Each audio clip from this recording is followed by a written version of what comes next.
Hey everyone, Chris Carter here on the Locked On Steelers podcast. We're going to talk about that big 44-38 win over the Bengals. Russell Wilson, all the things he did right, breaking down some of the best things he did right and why it's a good sign for the Steelers offense, as well as what you saw from the O-line, other playmakers. The Steelers, how they use TJ Watt did change some things at the right moments, though there were some questions on defense, and they're looking good in the AFC North. We're going to talk about all of that here on the Locked On Steelers podcast. Let's get into it.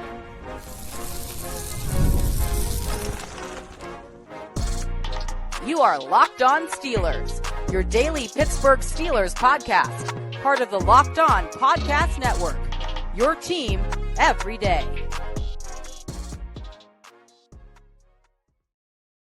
Hello and welcome to the Locked On Steelers podcast. I'm your host, Chris Carter, bringing you your daily dose of all things in the Pittsburgh Steelers. As always, you can find the show on your favorite podcasting apps and on YouTube. Like this video if you enjoy it. Subscribe to this YouTube channel to get all of your daily Monday through Friday episodes, as well as our bonus content. We thank you for making us your first listen every day because we're your team every day. And today's episode is brought to you by Game Time. Download the Game Time app, create an account, use code LOCKEDONNFL for $20 off your first purchase. More on them later.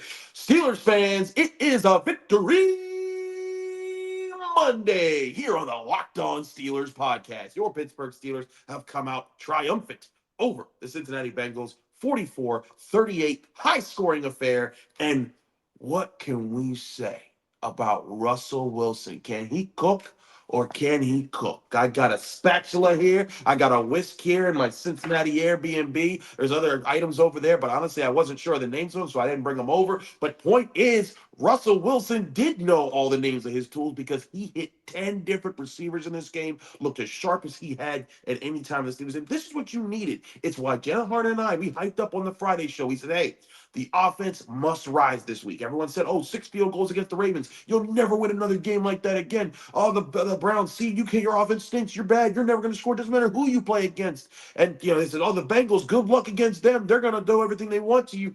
And, the offense did put up points for the Bengals. We'll get to the defense in a little bit.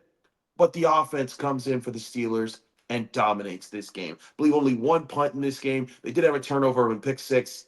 We could talk about George Pickens and what he has to go through and how people just continue to throw him to the ground and no call gets said for it, even though that call is made the other way almost every time the Steelers breathe on a receiver. But bottom line is all of those things happened, and the Steelers offense still came out and dominated this game. Russell Wilson, 29 of 38, 414 passing yards, the second most in his career in a single game. 3 touchdown passes, did throw that one interception. Not as much on him, though. And again, he spread the ball around. Pickens, 3 for 74. Freiermuth, 6 for 68. Jaylen Warren, 5 for 55. Najee Harris, 6 for 54. Van Jefferson had 1 for 43. Cordarrelle Patterson, 3 for 37. Austin, 2 for 29 before he got knocked out of the game. Skowronek got in a catch for 23 yards. Michael Pruitt got in this passing game.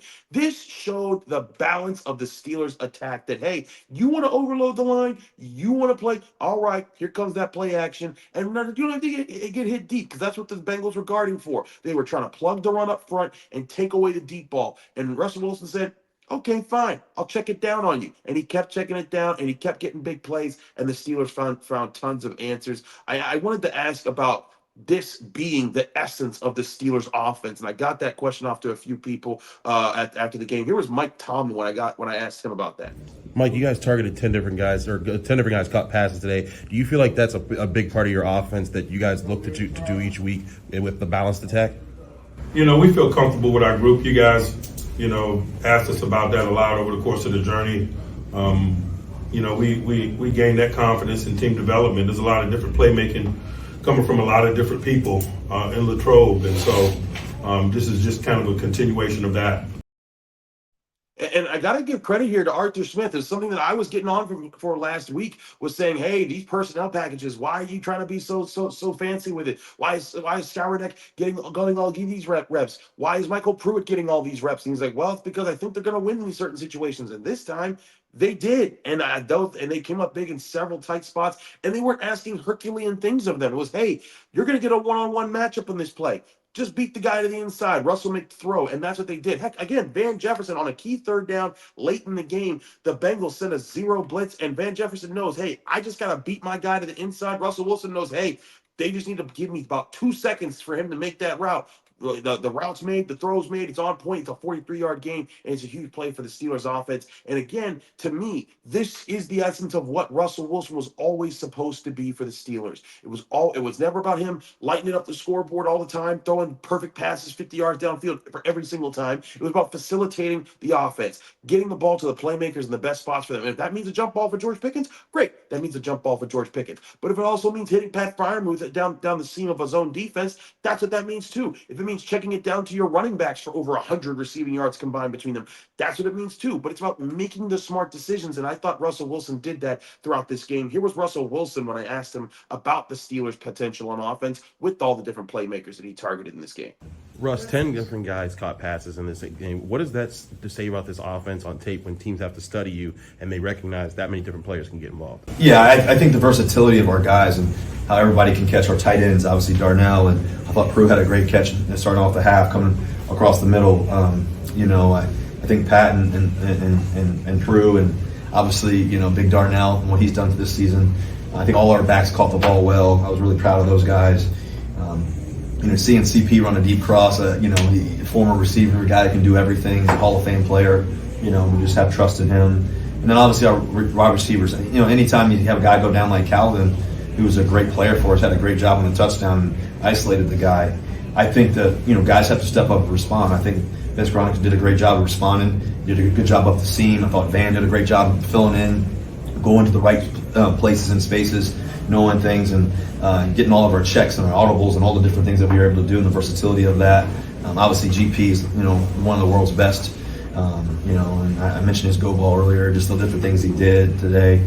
I'm sure there's other guys, I'm leaving out, but just in the thought process of the versatility and the trust that we have with all those guys, that's what makes it fun for me, playing with those guys. And like I said, it starts with offensive line, give me enough time to make those throws. Russ, coming in, did you know they were going to leave that little dump pass over the middle open like that, and you took advantage of it in the first half a lot? What we knew is that they do everything on defense. They do all the different coverages.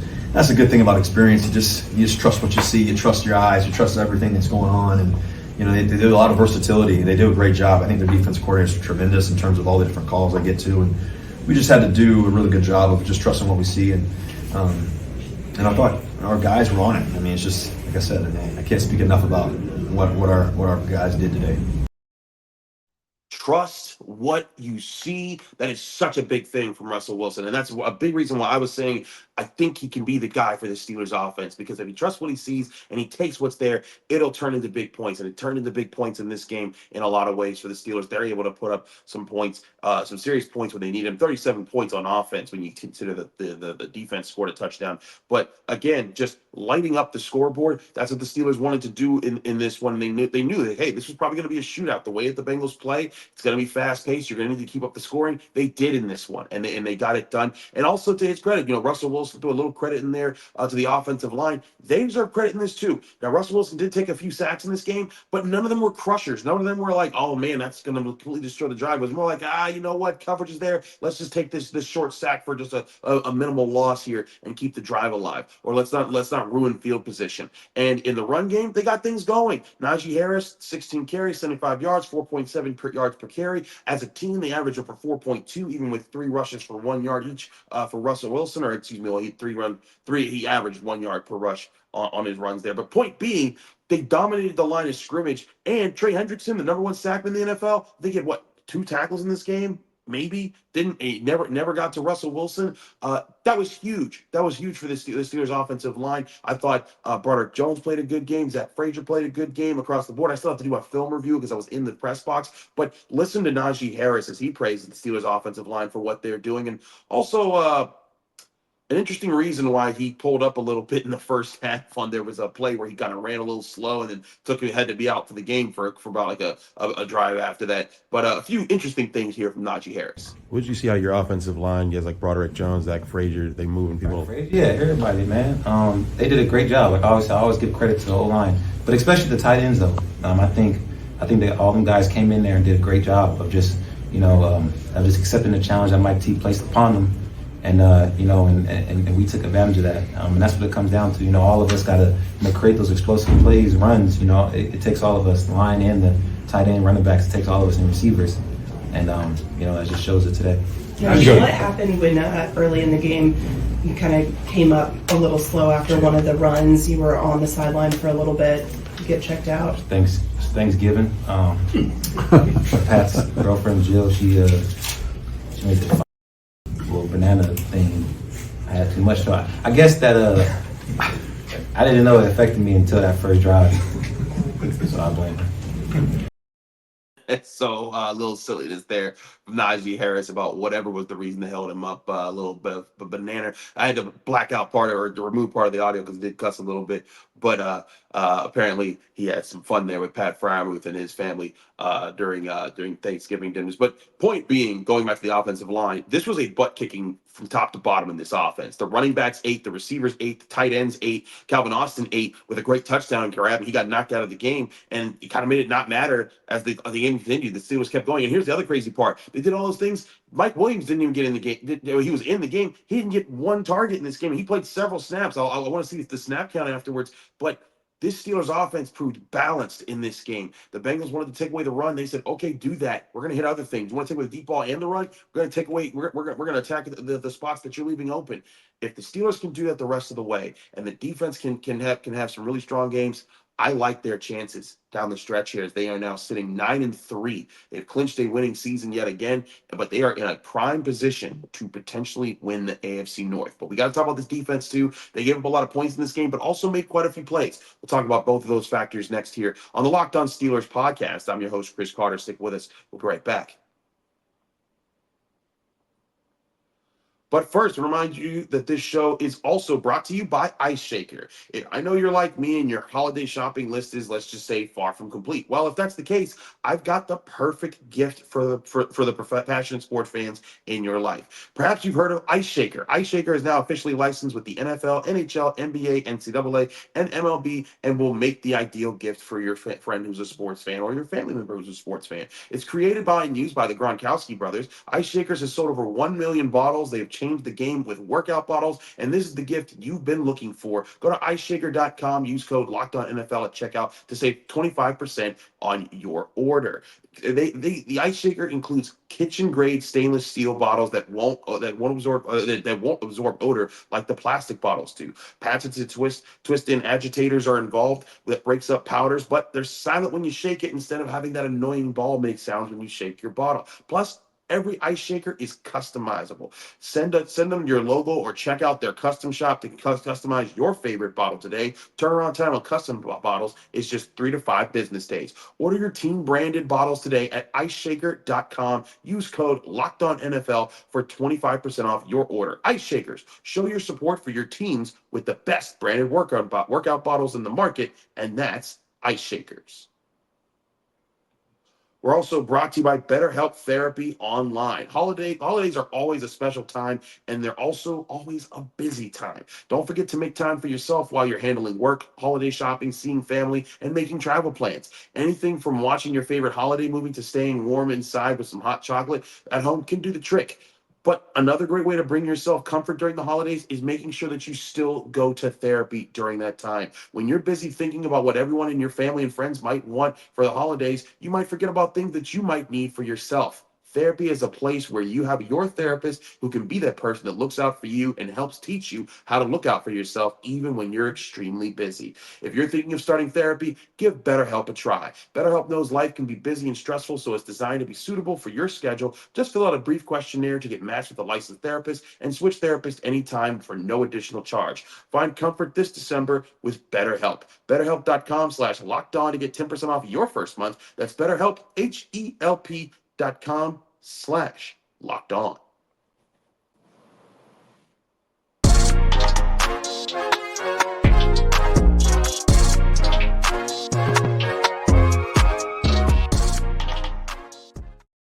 We're back here on the Locked On Steelers podcast. I'm your host, Chris Carter. We continue our show today on the Steelers. We got to talk about this defense because, yes, this defense did give up, 38 points of the final score that they allowed. But, of course, there was really 31 of their points. For 7 of those points came off pick 6. We will get to Joey Porter Jr. in a minute here. But we got to talk about this defense that also created 3 crucial turnovers. A lot of it sparked by this defensive front taking over the game.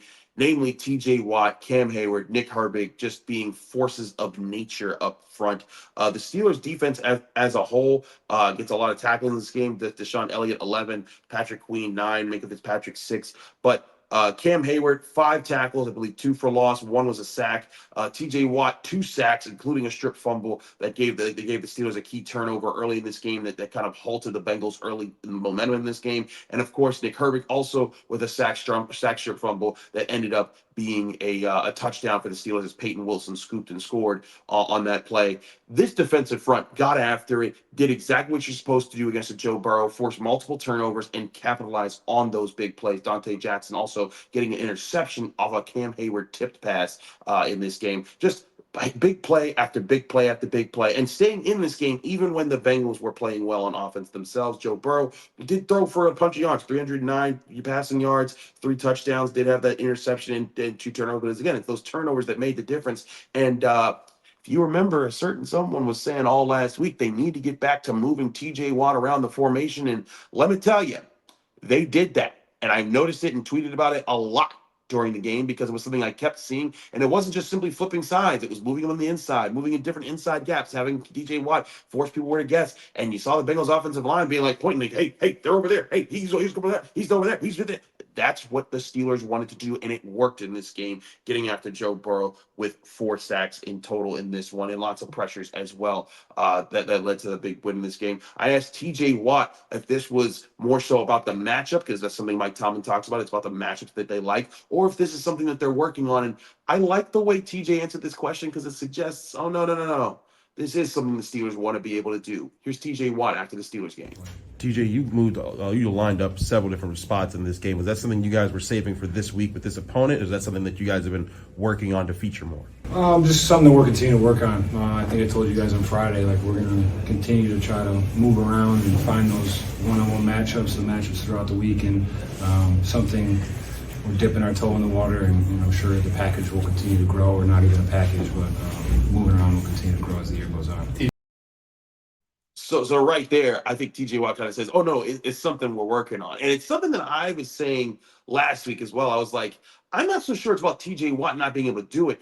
I think it's that they haven't had Herbig and Preston Smith available enough this year to be trust them to be like, hey, when we flipped you in these spots, we need you to be this accountable in these spots as well. And they were trusting, hey, let's stay in our home spaces, let's do our normal things, and we'll be able to win that way. And in this game, they said, you know what, we trust you guys to win that way, and they did. They were able to make big plays in this game, and certainly there were big plays the Bengals made too. But you look at what this defensive front did in this game and how they disrupted things. Joe Burrow, despite his offensive line, had been doing a really good job this year at avoiding sacks, keeping those numbers down, not making the turnovers in the backfield. The Steelers get 2 of those and then really get a third off of a tip pass from their defensive line that Donte Jackson caught as well.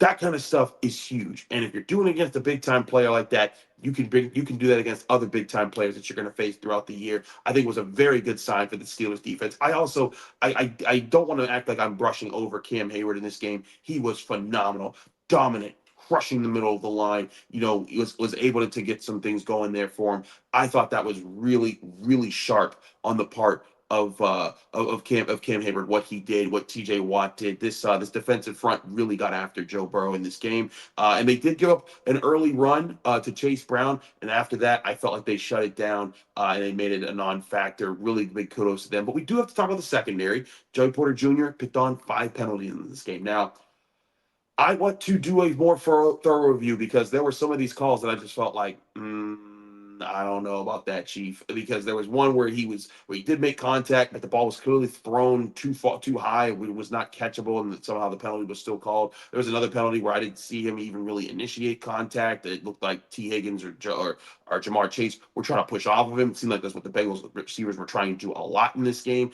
and he was simply saying, hey, I'm not going to let you push off on me, so I'm going to battle back with my hands a little bit here, and he got called for that. And I asked Mike Tomlin how they want to coach him to deal with those situations be better, because it's clear that the officials have a target on Joey Porter's back during those types of plays. So here's Mike Tomlin. I asked him about that. I think he gives a very interesting answer that's not simply, oh, he just has to be better there. Listen to Mike Tomlin. Mike, Joey got called for several penalties in this game. What does he have to do to be better in those moments? T. Higgins got a lot to do with that, man. T is a goon. He is. You can't let them beat you up, while at the same time, the officials are going to call it the way they're going to call it. And so, sometimes, man, I kind of absorb some of that comes with that. You cannot let a big dude like that beat you up. You got to match the fire with the fire. You hope that you do it clean enough that doesn't draw a bunch of penalties. We weren't as successful in that regard today. We'll keep working. But one thing we're not going to do is let that guy goon us. So Mike Tomlin saying that, what is it? What does that mean to be in Mike Tomlin speak? That means, oh yeah, that they try to bully you. They try to try to win, push you down. We prefer Joey Porter Jr. to be in those fights. We still don't want him committing penalties, but we're going to accept that those things are going to happen, but we're not going to let them just get open big plays like that. And, hey, the Bengals did move the ball through the air, but again, 3 turnovers. None of their receivers went ballistic in this game. We've seen Jamar Chase go for like 200 in some games. Jamar Chase ended the game 6 for 86 for a touchdown. T. Higgins 5 for 69 and a touchdown. You can live with those numbers because those are the guys that kill it. When those guys go off, the Bengals win. When you limit them in what they do, even with the penalties, you have a chance to control the pace of the game. The Steelers were able to do that for most of the game, albeit the penalties. Still think Joey Porter Jr. needs to clean those up. But all in all, I still think that this is a good defense that found ways to win in the ways that they needed to against this team. Styles make fights, and the Steelers defense was ready for the Bengals style, and that allowed them to edge out a win here. I want to talk about where the Steelers team is because I don't think that this should be overlooked as far as what the Steelers are doing right now. This was the moment that a lot of people thought the Steelers would start to collapse in the schedule. It was going to pick up. The rigor was going to be tough. The division plays back to back to back. That's not going to be. You can't sustain that. And yet they have through the first 4 of their last 9 games, where people said this was going to be the gauntlet of their schedule. We'll talk about that and where they are in the AFC North next here on the Locked On Steelers podcast. I'm your host, Chris Carter. Stick with us. We'll be right back. But first, remind you, this show is also brought to you by FanDuel Sportsbook, the #1 sportsbook in America. Of course, with FanDuel, we've talked to you about them all season long. FanDuel offers betting opportunities on NFL, NBA, NHL, MLB, college sports. With conference championship weekend coming around, you're going to want to bet big there, but you're also going to want to bet big still on your Pittsburgh Steelers, who, by the way, if at the beginning of the season you bet on the over of 8.5 wins, you just hit big, which we told you to do here on the Locked On Steelers podcast. Hopefully you hit big there as well. But you can hit big again this week as the Steelers opening lines are out for Steelers hosting the Browns. The Steelers open the next weekend's game as a 5.5 point favorite over the Browns at home at Acrisure Stadium. Steelers money line is -275. Browns money line, plus 225. Over under has been set at 41.5 points. Where will you bet on the Steelers? Will you bet on them to get their revenge against the Browns? Do so at FanDuel Sportsbook, the #1 sportsbook in America. And if you're new to FanDuel, when you sign up, if you bet $5 and hit on your first $5 bet or more, you get $150 back in bonus bets. It's $150 of free bets today to new customers if you hit on a bet of $5 or more only on FanDuel.com. Visit FanDuel.com today to download America's #1 sportsbook. We're also brought to you by Game Time. Game Time is the #1 app you need to download to get tickets to all your favorite live events, especially around the holidays. You want to see a special band come in town or a special concert that's happening around the holidays? Game Time is going to help you find that. But there's also lots of big games, including Steelers-Browns this upcoming weekend, and, of course, Steelers-Chiefs on Christmas Day. You want to get big tickets for big games? Game Time is going to help you do it. Game Time is also the app that's going to help you find the best tickets, as they have several different features that help you sort through the bad tickets in the game to find the great prices with the best seats. Also, Game Time has the best price guarantee. That means that you're going to find the best price every time on Game Time. If you find tickets in the same section or row for less somewhere else, Game Time will credit you 110% of the difference of those prices. Snag the tickets without the stress with Game Time. Download the Game Time app, create an account, use code LOCKEDONNFL for $20 off your first purchase, or go to their website, gametime.co. Terms and conditions apply. Create an account, redeem code LOCKEDONNFL for $20 off. Download Game Time today. What time is it? It's Game Time.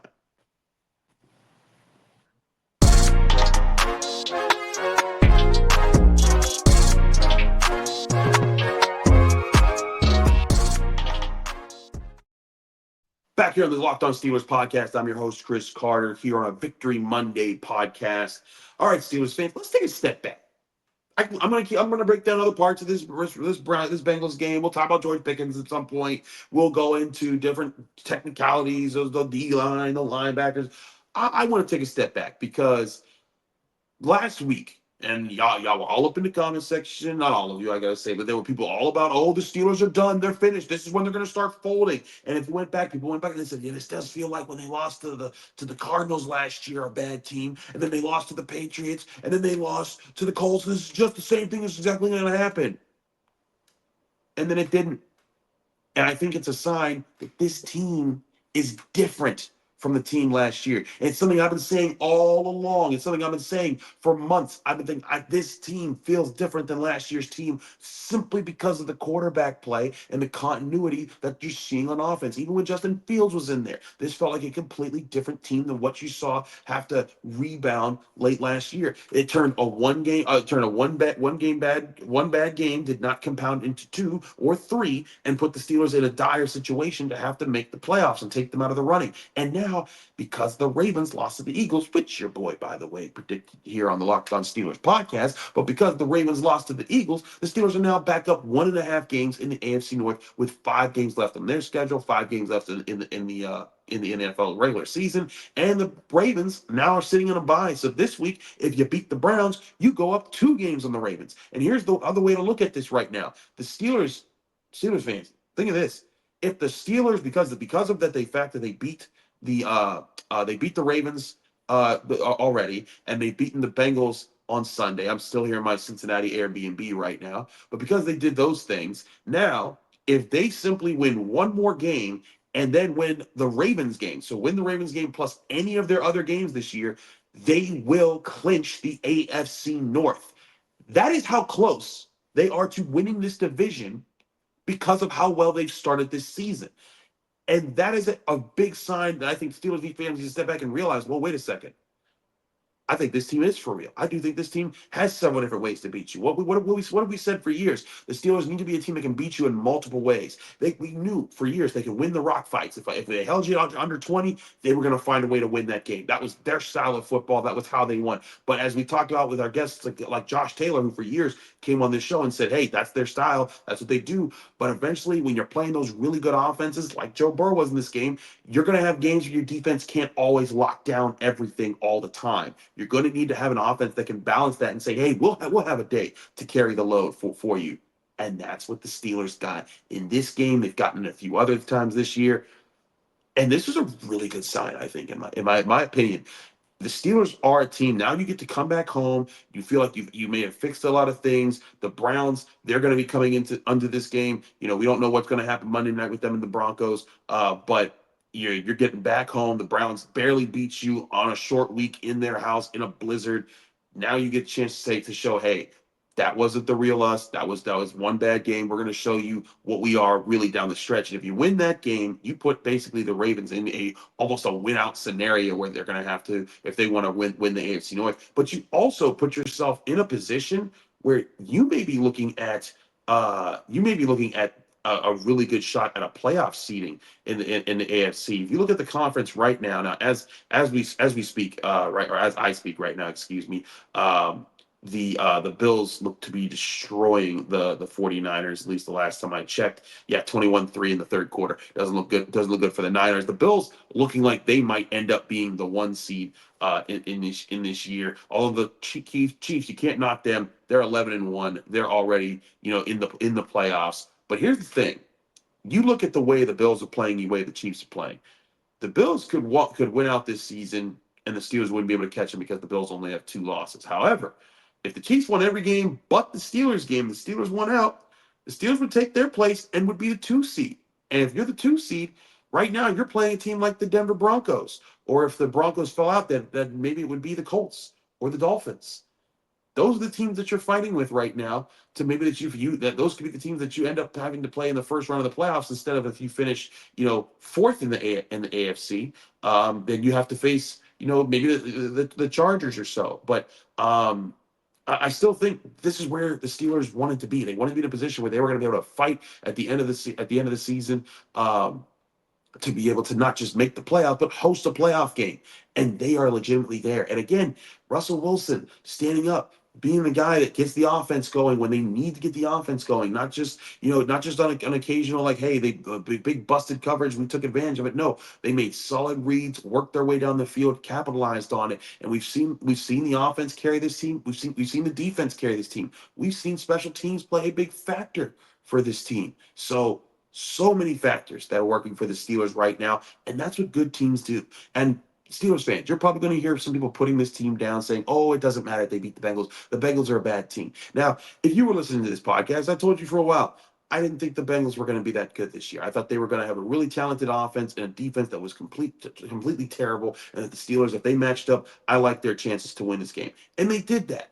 But for guys like Dan Orlovsky on ESPN who are saying, this win doesn't matter, the Bengals have the worst defense in the NFL, and I look back and I say, well, wait a second now, Dan, I get that that's your point, but if you're trying to use that as a dismissing of what the Steelers did in this game, you need to look back and how you evaluated the Ravens after they won both of their games, very much like the Steelers won this game with high-scoring offense and big turnover opportunities on defense. And he had all sorts of praises for the Ravens in those wins. So, Steelers fans, I say this to you, take your victory Monday and celebrate and know that your team is dangerous. This is a good Steelers football team, and they have a chance now to prove they are a great Steelers football team by playing down the stretch. And listen, these games aren't already decided. They still got to win against the Browns. You know the Browns are going to try to disrupt everything that you do. They still got a game in Philadelphia. I'm telling you, there's a weird curse about that never goes the Steelers' way, no matter how good they are in a season. That's just not their place to win. You still have to win in Baltimore. You have the Chiefs. You're going to play the Bengals again. That's not an easy schedule, but it's one that I think this Steelers team, they don't need things to be easy. Before, I think in some of the Kenny Pickett years, the Mitch Trubisky years, they needed things to be, and old man Ben Roethlisberger, they needed some of the schedule to be easy for those teams to survive. I don't think this team needs it. I think that this team thrives in competition and can get better because of it. And I think they already have gotten better in some of their tight competitions. We'll keep you up to date with all of those things. I'm going to drive back to Pittsburgh Monday, probably while you're listening to this show. If you are listening to the show and you're enjoying it, thank you so much. Appreciate everyone who does check out this show, especially my fellow peoples that I got to hang out with in Columbus, DJ Outback, Martin Moyer.